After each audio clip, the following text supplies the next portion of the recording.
Всем привет, друзья! В сегодняшнем видео хочу с вами поговорить о том, как же зарабатывать деньги на старте нового сервера в Европе. Если вы хотите стартовать и хотите зарабатывать много денег, то придется много потрудиться. Дам базовые заветы какие-то, то, что сам знаю, опираясь на опыт старта в Азии и на опыт других стримеров и игроков. Первое, что нужно сделать, это как можно больше нафармить денег на старте и купить личный остров.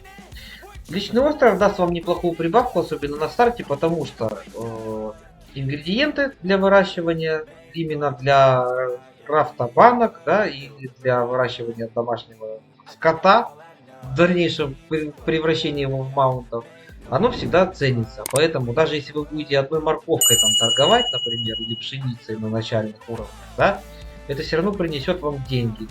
Потому что маунты нужны всем. Какую ветку выбирать? Ну тут абсолютно любую.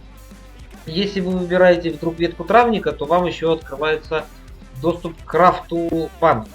Вот. Но крафтить банки стало немножко посложнее, хоть будет и сильно прибыльно. Потому что в новом обновлении новые вот эти вот банки, которые именно требуют выслеживания вот эти вот итемы, они будут крафтиться не в количестве 5 штук за определенное количество ресурсов, а в количестве 10 за ту же самую стоимость ресурсов. То бишь мало зелья берсерка раньше за 8 штук лопуха и одного итема с выслеживания крафтилось 5 банок, а теперь будет крафтиться 10. Вот, соответственно, опыта будет падать больше, прокачка банок пойдет быстрее, в общем, ветку будет качать полегче.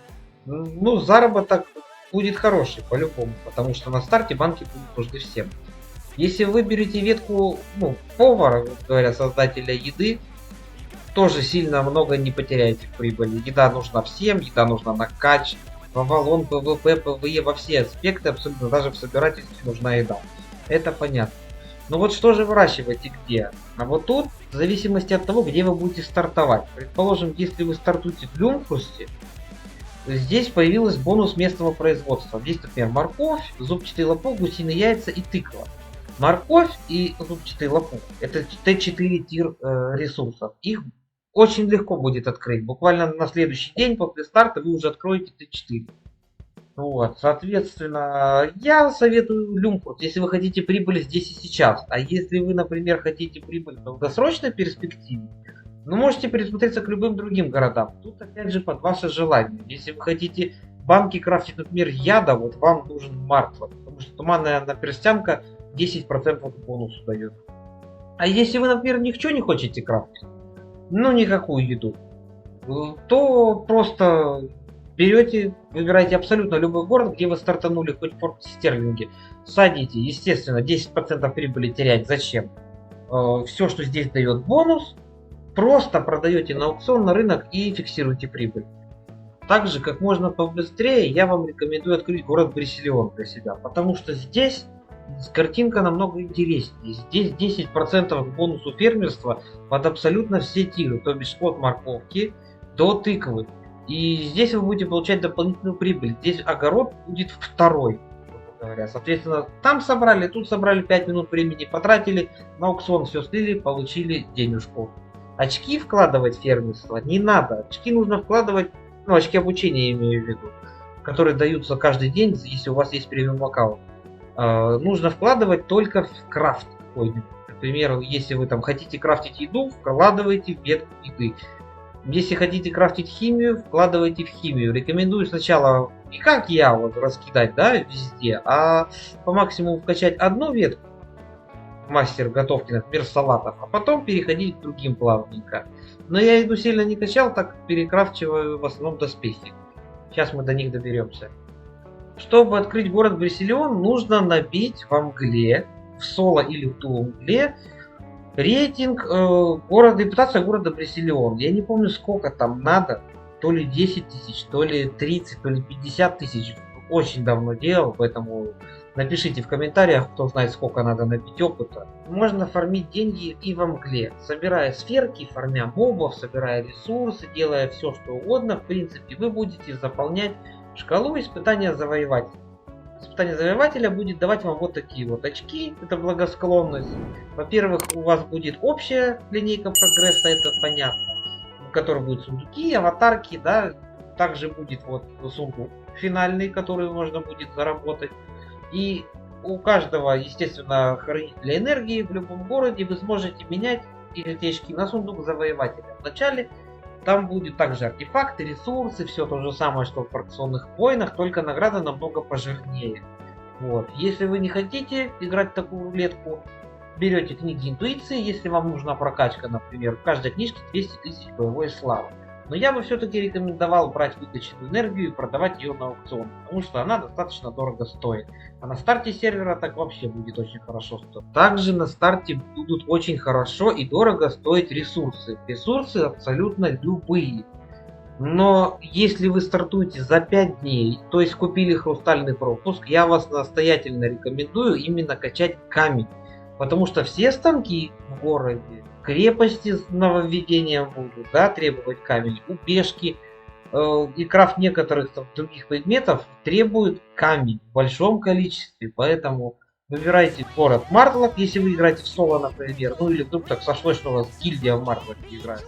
И начинайте фармить камень, прокачивать, естественно, эту ветку. Очки обучения, ну если вы решили путь собирашки для себя зарабатывать с помощью собирашки, то кидывайте сюда.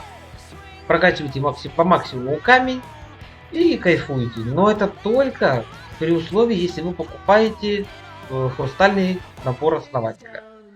Только при этом условии. Если вы стартуете на 2 дня позже, на 3 дня позже, не нужно вкачивать в камень. Нужно качать все ресурсы по максимуму, ну, все по чуть-чуть, грубо говоря. Вот что хотите, то и собирайте, вот где угодно. А как им дальше распоряжаться, уже вот вам решать. Но я советую сделать второго персонажа, на котором вы будете качать за очки обучения перекрафт. Исключительно перекрафт. Вот собирайте вот теперь ткань. Вот качайте перекрафт ткани на втором персонаже. Чтобы не на одном. У меня есть персонаж перекрафтивальщик, где я перекрафт выкачан. Здесь очень чуть-чуть, можете не смотреть. Там все мастерки сотни. Вот. И потом зарабатывать с помощью перекрафта.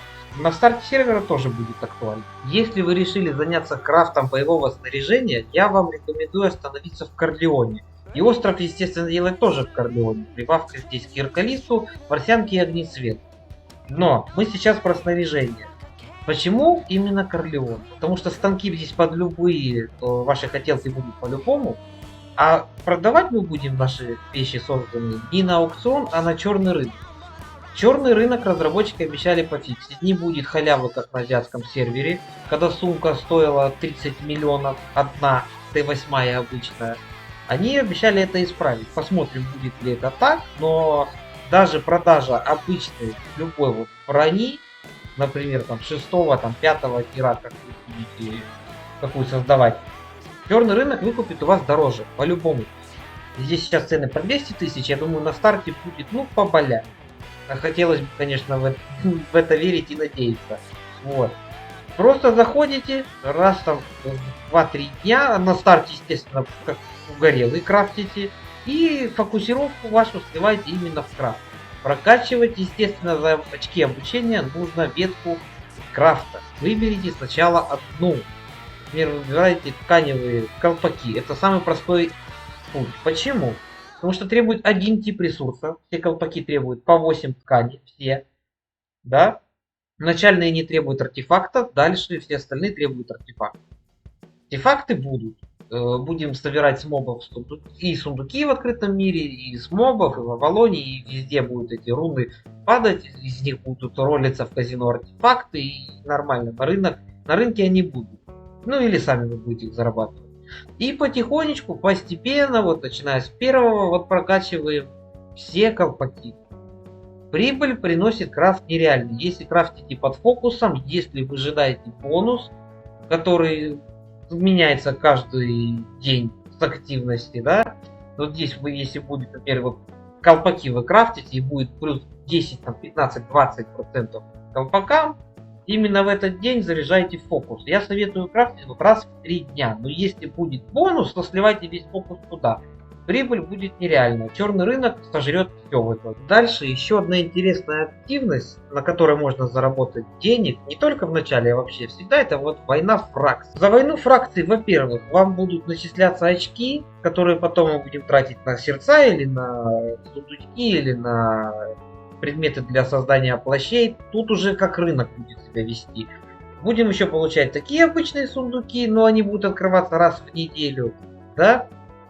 Так, какую же выбрать, фракцию, прежде чем начать? Посмотрите по первому дню, или вы, если стартуете позже, вам еще будет проще. Смотрите, у какой фракции больше всего очков, вот туда и вступаете. Если больше очков, значит они больше активничают, больше побеждают в атаке бандитов. В атаку бандитов очень важно, кстати, ходить, потому что очень много очков дают за нее. Дальше подходите к этому чуваку и берете либо сердце себе, и потом играете в симулятор дальнобойщика, либо вот покупайте сундук, я не знаю, сундука, там награда будет абсолютно разная. Тут как вам повезет. Есть артефакты, как видите, да, есть ресурсы хорошего тира, которые тоже будут дорого стоить. Но решать только вам. Также падает чистое серебро. Но если вы хотите более прибыльный и стабильный заработок, то просто покупайте сердца, либо продавайте их в этом городе. Хотя я рекомендую все-таки свозить пару раз. Вы потратите время, да, много времени, которое можно потратить было на прокачку. Но вы набьете какой-то стартовый капитал. Это уж если совсем плохо. Если вот прям вы слили все свои сеты, все свои деньги вдруг, хотя не знаю, это очень тяжело, наверное, будет делать, то и вдруг у вас есть очки фракции, вот тогда можно быстренько их на аукцион скинуть. А так лучше все-таки повозить. Теперь какие ошибки могут быть? Самое главное, если вы вдруг не планируете качать собирашку, или не планируете качать крафтера, например, или вообще ничем не хотите заниматься, хотите просто брать PvE билд, идти в Open World, там, бить мобов, да? Очки обучения некоторые вкладывают в ветку. Вот вы выбрали какую-нибудь ветку, например, да, и вот на топоре. И идут мобов чистят, и в другие, например, там, мастерки, или в эту же самую, на чем ходите, скидывают очки обучения. Этого делать не нужно, потому что очков дается очень мало, 30 штук в день. А апнуть на один уровень мастерку стоит 50 там, по-разному, 44-50, все в зависимости от левела. Так этого делать не нужно. Если вы прям ничем не будете заниматься, оставьте очки обучения, вы будете открывать ношения других. Например, вот у вас не будет открыто какой-нибудь доспех ношения, на начале все будут открыты, вот как здесь, посохи оборотня. И чтобы я не качал его, я беру Т3 предмет, ем книжку, и просто за очки обучения открываю себе посох. Только для того, чтобы его я мог надеть, например. Или есть сложные ветки для прокачки. Например, боевой шест или молот. Ветки такие очень сложны. Но если вы хотите играть, например, на стоп-танк, то вам по-любому нужен либо молот, либо шест. И вот тогда, если вы прям железно уверены, вы можете тратить очки обучения. Но на старте этого делать не нужно. Если вы хотите их потратить, вам ляжку ждет, лучше просто оставьте. Просто не трогай и все. Потом пригодится. Вот такое сегодня получилось видео, сплошная болтология, но было много полезной информации. Я думаю, новички не будут допускать ошибок. Посмотря это видео, может быть, найдут способ фарма для себя более легкий. Вот. А с предыдущих 2 роликов итоги конкурса находятся в комментариях. Подписывайтесь на канал, ставьте ваши лайки и участвуйте в конкурсе уже на следующем видео. Условия будут опять же в описании. Всем спасибо, увидимся на просторах нового Альбиона Онлайн.